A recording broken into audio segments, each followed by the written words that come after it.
Okay, folks, we are back with Act 5, Scene 1, Lady Macbeth's monologue. This is arguably one of the most famous monologues in pretty much all of Shakespeare's plays, I would argue. So let's go through a little bit of context here. At this point in the play, pardon me, folks, English teacher there. Okay, Macbeth and Lady Macbeth have become racked with guilt. So again, this is Act 5, so this is kind of the rising action and the climax of the play. In some cases, you could argue have already occurred. There's a huge final battle still to come, but a lot of stuff has gone down already.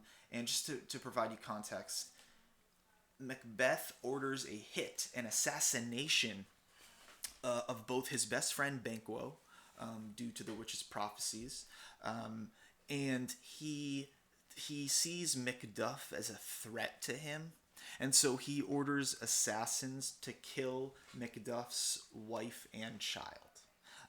And kind of Lady Macbeth feels and shares that guilt of what has transpired, right? Okay, so let's take a look. The consequences for their actions are now taking shape, specifically in the form of mental trauma. Lady Macbeth, in particular, feels guilt. She is conscious of the fact that she indirectly caused the deaths of several people, including the King of Scotland, Macbeth's best friend Banquo, and, as I aforementioned, Macduff's wife and child. We as the audience learn earlier on that Lady Macbeth once had a child of her own, but the child's death remains a mystery. So, throughout the play, there's these kind of hints at the fact that Macbeth and Lady Macbeth once had a child, but it clearly died, possibly due to disease, which was very common at the time. And this is significant, right? Because we need to look at the gender roles in context here. So, like, what is Lady Macbeth's role hundreds of years ago? Well, to simplify it and to be quite sexist, Lady Macbeth's role is to bear a successor, right? A male successor to the throne. So the fact that they don't have a child is very significant, and one could argue that Lady Macbeth is feeling guilty for all of the actions that she caused right here, but she's also feeling guilty, perhaps, as a woman and as a mother and as a wife here. Like, this is her crumbling. This is the final act of Lady Macbeth here. So, I put that here her maternal urges outweigh her ruthlessness, perhaps, in her final moments. Essentially, her guilt causes her to go insane, and she ultimately kills herself. And that act in itself, the act of suicide, represents a gender weakness according to Shakespeare. This play is kind of sexist, right? We see the female character in the play committing suicide when overwhelmed by grief and guilt, and we see the male character lashing out and fighting till the end. And that kind of speaks to the gender roles of the time, or at least the gender roles ascribed at the time, right? What were women supposed to act like? And so it's interesting to view the play in a gendered lens, right? And so I just want to clarify, though, that Lady Macbeth is not a weak character here. In fact, she's one of the most ruthless characters in the play, and arguably stronger than Macbeth in terms of being resolute in her actions and being ambitious. Okay, so the themes we're looking at are hallucinations, guilt, visions, responsibility, motherhood, and of course mental trauma, right? This is her, this is Lady Macbeth going insane, right? Okay, so prior to the monologue, a nurse, a maid, is talking with the doctor, and she's saying, like, listen, doctor, I've been seeing Lady Macbeth sleepwalking these past nights, and she's uttering these strange words, and the doctor kind of urges her to explain, like, what she's talking about, and the maid basically says, you know what, I can't tell you what she said because it's so horrible, and if you heard it and it was spread, it would be her downfall. Okay, so Lady Macbeth with a taper, pardon me, a candle, right? Lo you, says the maid, here she comes. This is her very guise, and upon my life fast asleep. observe her, stand close. So essentially, Lady Macbeth is sleepwalking. And we should add sleep to the themes here, too, because that's an important one. So she's completely asleep, and yet she's, acting as if she was awake. She was moving around. And this is real, right? People do sleepwalk. The doctor says, how came she by that light? Meaning the taper, the candle. Why it stood by her. She has light by her continually. 'Tis her command. So she's ordered light to constantly be at her side. And, that's significant, right? Why would she want light to be comforting her all the time, essentially like a nightlight? Well, it's because she's troubled. Perhaps she has nightmares. And so here's this dual nature of sleep.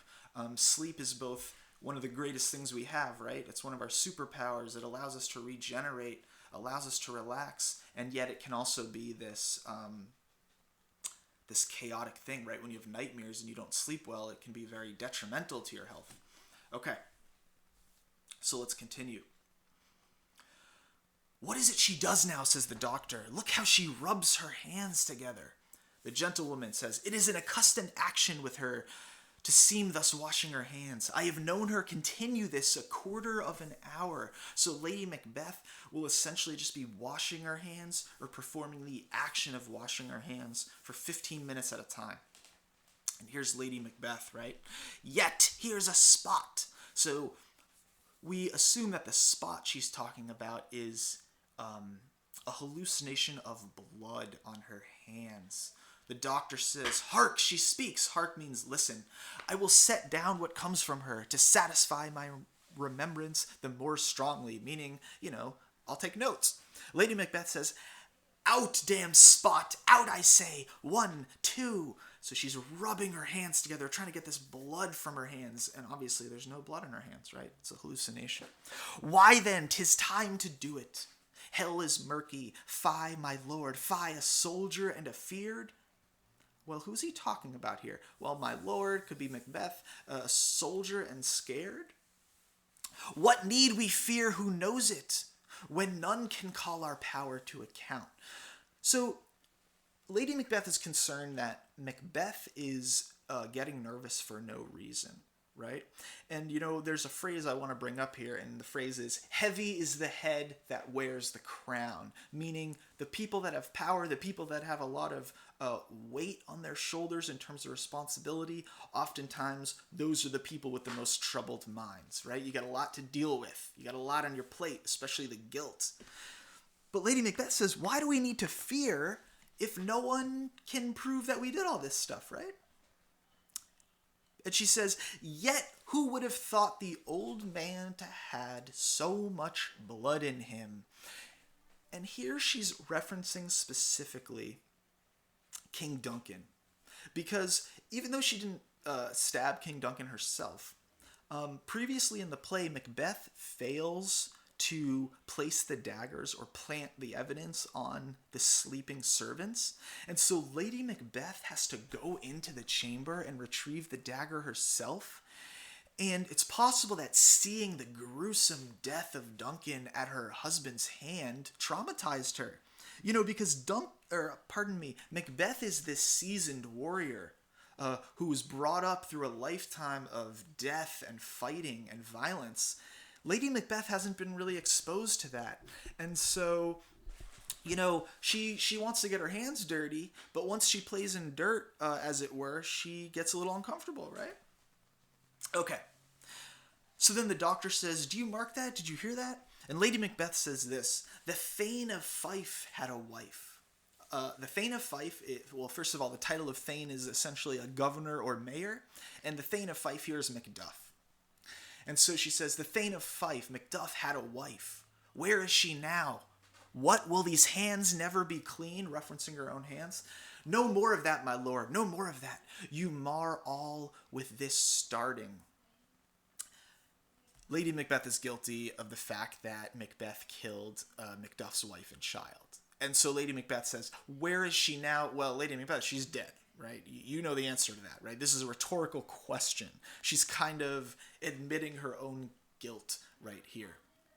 And the doctor says, "Go to, go to. You have known what you should not." Meaning, you need to leave before you hear too much. Like, this is not for our ears. This is above our pay grade, right?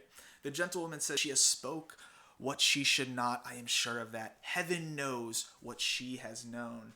And during this time, a lot of people felt that you would ultimately be judged in the afterlife, right?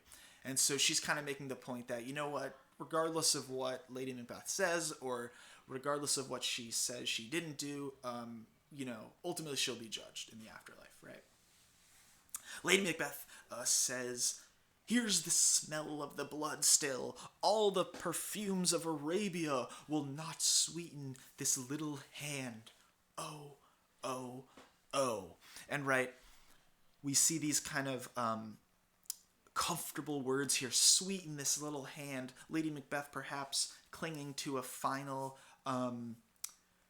shred of innocence, right? Oh, no, no, no, it wasn't me all along, right, with my sweet hand. No, she's a murderous, leader, right? Okay, and so folks, essentially after that, she speaks about Banquo being buried, Macbeth's best friend, and then finally, to bed, there's knocking at the gate. "Come, come, come, come, give me your hand. What's done cannot be undone." Once you murder people, you can't unmurder someone, right? And then finally, to bed, to bed, to bed.